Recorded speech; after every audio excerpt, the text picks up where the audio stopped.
Sirius, a 6-year-old Maremma sheepdog, has been crowned the 2025 Farm Dog of the Year by the American Farm Bureau Federation.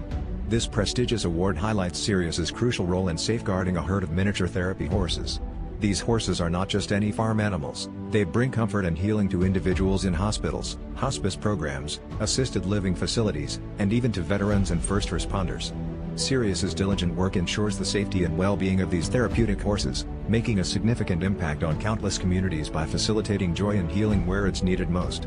Sirius exemplifies the invaluable contributions of farm dogs to agricultural operations and community wellness.